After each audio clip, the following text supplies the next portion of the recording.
Friends, അപ്പോൾ സിമ്പിളായിട്ട് ആർക്കും ചെയ്യാൻ പറ്റിയ ഒരു മോഡലാണ്. നമ്മുടെ കയ്യിൽ എലാസ്റ്റിക്കിൻ്റെ ടങ്കീസ് ഉണ്ടെങ്കിൽ നല്ലതാണ്.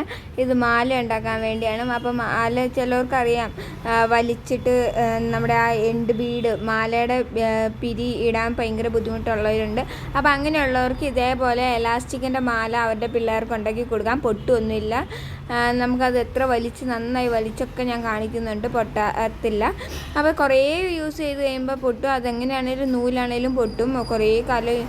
അതല്ലാതെ പൊട്ടത്തൊന്നുമില്ല. അപ്പോൾ നമുക്കതൊന്ന് ട്രൈ ചെയ്ത് നോക്കാം. ഇതേപോലെ ഞാൻ ഫ്ലവറിൻ്റെ ആണ് എടുത്തേക്കുന്നത്. അപ്പോൾ അതിൻ്റെ ഉള്ളിൽ ഹോൾസിൽ നമുക്കൊരു ബീഡ്, സാധാ 6mm ബീഡാണ് കറക്റ്റായിട്ടിരിക്കുക.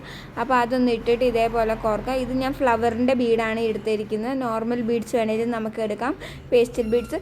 അതല്ല എങ്കിൽ ഈ ഫ്ലവറിൻ്റെ, എൻ്റെ കയ്യിൽ ഫ്ലവറിൻ്റെ ആയിരുന്നു കൂടുതൽ സ്റ്റോക്ക് ഇപ്പോൾ ഉണ്ടായിരുന്നത്. അപ്പോൾ ഞാൻ അതുകൊണ്ടാണ് അതിൻ്റെ എടുത്തത്. നമ്മുടെ കയ്യിൽ 5 വെറൈറ്റി ബീഡ്സ് ഉണ്ട്. പേസ്റ്റിൻ്റെ തന്നെ ഷൈനിങ് ഉള്ളത്, ഷൈനിങ് ഇല്ലാത്തത്, ഫ്ലവറിൻ്റെ, ഫ്ലവർ ഇല്ലാത്തത്, കുറച്ച് വലുത് ഒക്കെ. അപ്പോൾ നിങ്ങൾക്ക് ഏത് വേണമെങ്കിലും ട്രൈ ചെയ്ത് നോക്കാം. ഇതേപോലെ നമ്മളെല്ലാം ബീഡ്സും കയറ്റി കഴിഞ്ഞിട്ട് നമ്മൾ കെട്ടുന്നത് ഒന്ന് സാധാ കെട്ടിടുക. അത് നന്നായി വലിച്ച് ടൈറ്റ് ആക്കണം. വലിച്ച് ടൈറ്റ് ആക്കിയിട്ട് രണ്ടാമത്തെ കെട്ട് ഇതേപോലെ ഉള്ളിക്കൂടി എടുത്ത് പിന്നെ ഇതിൻ്റെ ഉള്ളിൽ കൂടെ തന്നെ ഒന്നും കൂടി എടുക്കണം. എന്നാലേ നമുക്ക് ടൈറ്റായിട്ട് ഇരിക്കുകയുള്ളൂ. ശ്രദ്ധിക്കേണ്ടത് ഇതാണ്. അത് കഴിഞ്ഞ് നന്നായിട്ട് വലിക്കുക. അത് കഴിഞ്ഞ് പിന്നെ നമ്മൾ ഇതേപോലെ പിടിച്ചിട്ട് ഒന്നും കൂടി ഇതിൻ്റെ ഉള്ളിൽ കൂടെ തന്നെ ചെയ്യുക. അപ്പോൾ അത് കഴിഞ്ഞ് നമ്മൾ ഇതേപോലെ വലിച്ച് നോക്കുക. നന്നായിട്ട് വലിച്ച് കഴിഞ്ഞാൽ ഒന്നും ലൂസായി പോരത്തില്ല. ഇത് നന്നായിട്ട് ഞാൻ വലിക്കുന്നുണ്ട്.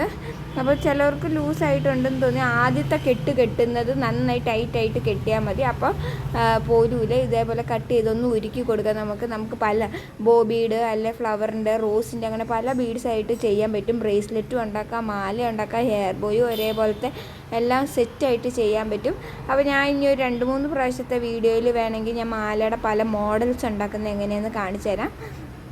ഇതിൽ നമുക്ക് ആ എലാസ്റ്റിക് ടൈ ചെയ്യുന്നത് ഇതേപോലെ കാണാത്ത രീതിയിൽ ഒരു ബീഡിൻ്റെ ഉള്ളിലേക്ക് കയറ്റാൻ പറ്റും. അപ്പോൾ നമ്മുടെ മാല ഇവിടെ റെഡി ആയിട്ടുണ്ട്. ഇത് ചെറിയ കുട്ടിക്കുള്ള സൈസാണ്. വലിയ കൊച്ചുങ്ങൾക്ക് വേണേൽ കുറച്ചും കൂടെ ബീഡ് ഇട്ടാൽ മതി. ഈ 2.25 വയസ്സ് 3 വയസ്സിൻ്റെ കുട്ടികൾക്കുള്ള അത്രയും ബീഡ്സാണ് ഞാൻ ഇട്ടേക്കുന്നത്. കഴുത്തിൽ കൂടെ ഇറങ്ങിയും പോവും. അപ്പോൾ എല്ലാവർക്കും ഇഷ്ടപ്പെടുന്നു കരുതുന്നു. ഇതിൻ്റെ തന്നെ ബ്രേസ്ലെറ്റ് ഉണ്ടാക്കിയിട്ടുണ്ട്. ഞാൻ അതിൻ്റെ ഫോട്ടോ കാണിക്കാവേ. സെറ്റ് ഇതാണ്. വീഡിയോ ഇഷ്ടമായി ലൈക്ക് ചെയ്യുക, സപ്പോർട്ട് ചെയ്യുക, സബ്സ്ക്രൈബ് ചെയ്യുക. Bye bye. താങ്ക്